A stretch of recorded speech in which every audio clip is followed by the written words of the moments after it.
What's up guys, I'm at the 2025 New York Auto Show and Subaru just unveiled the all-new 2026 Subaru Solterra. This was their first EV that came out. They do have another one that just came out, but now we have a significant refresh on the 2026 Solterra, so let's take a look. So in case you're unfamiliar with the Subaru Solterra, it's a joint venture EV between Toyota and Subaru.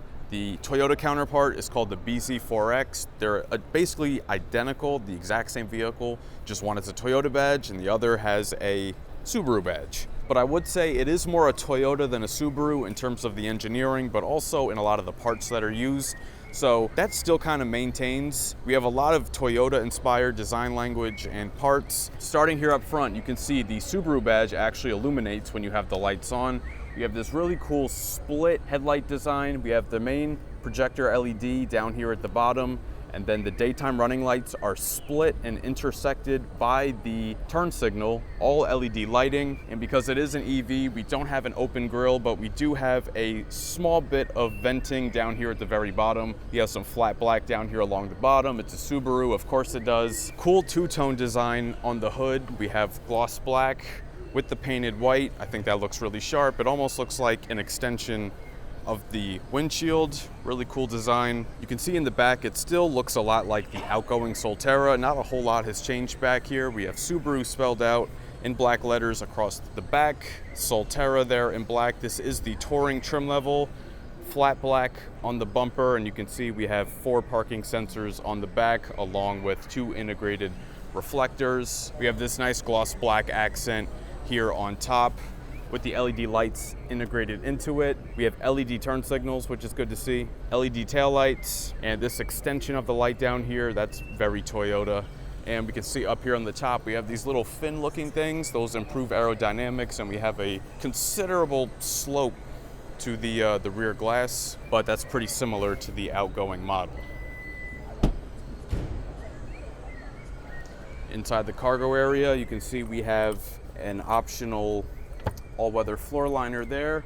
Harman Kardon audio system on this Touring trim level.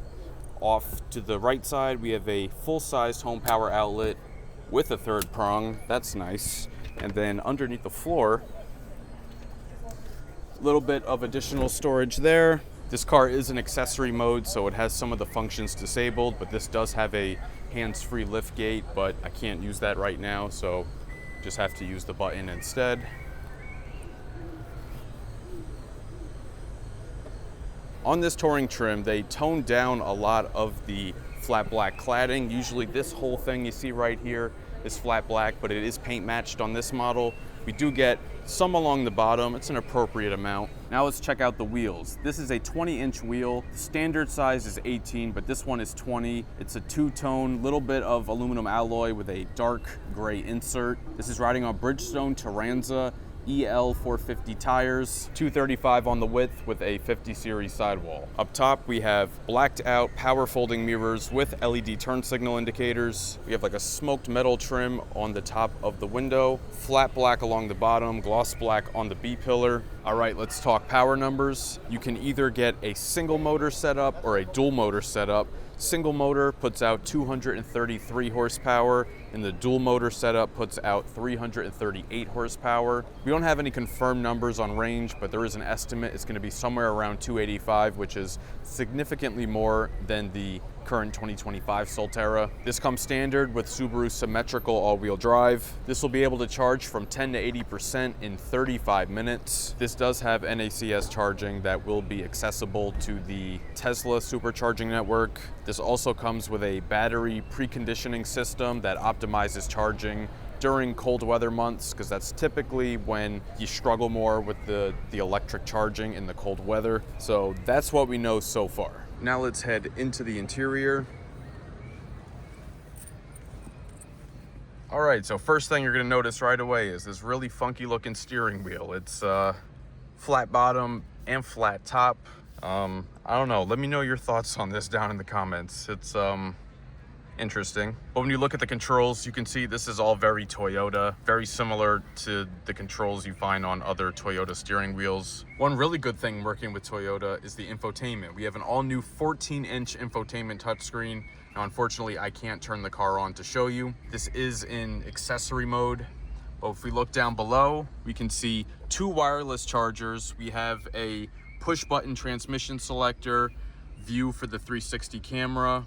We have an electronic parking brake, of course. This has X mode, which is supposed to be kind of off-roading oriented. I don't know, do that at your own risk. Drive mode selector, got 2 cup holders, and we have on this touring trim level, nice ambient lightings. We got an ambient lighting strip there on the dash, little one there, another one on this side, but that appears to be it. I don't see any other ambient lighting on any of the door panels or anything like that, just like a little light that shines on the inside of the door handle, and that's about it. Material quality on the door, soft touch on the upper, it's very Toyota-like.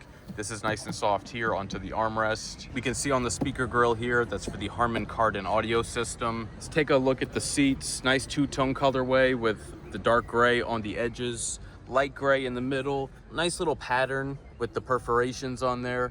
Heated and ventilated front seats. Super soft on the headrests, so that'll be nice and comfortable. We do have a digital display. It's set like way back, so no head-up display because that's basically where the head-up display would be. All right, inside the center console, it's actually quite a big center console, so lots of space in there. That's good.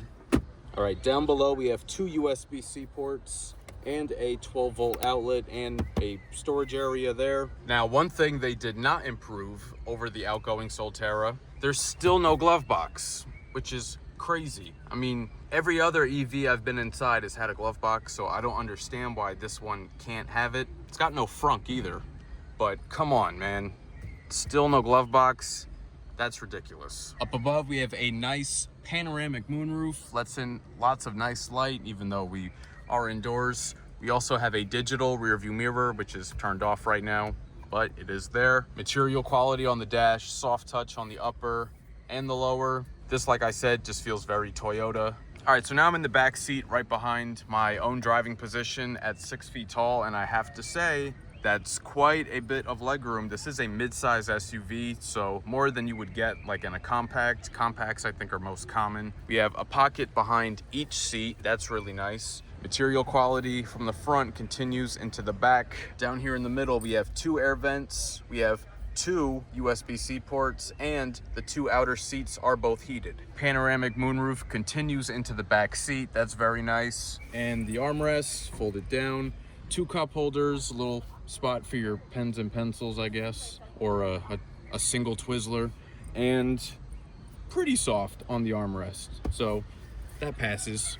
So that's going to wrap up this first look of the all-new 2026 Subaru Solterra. If you enjoyed this video, please share with a friend and subscribe. It'll really help the channel grow.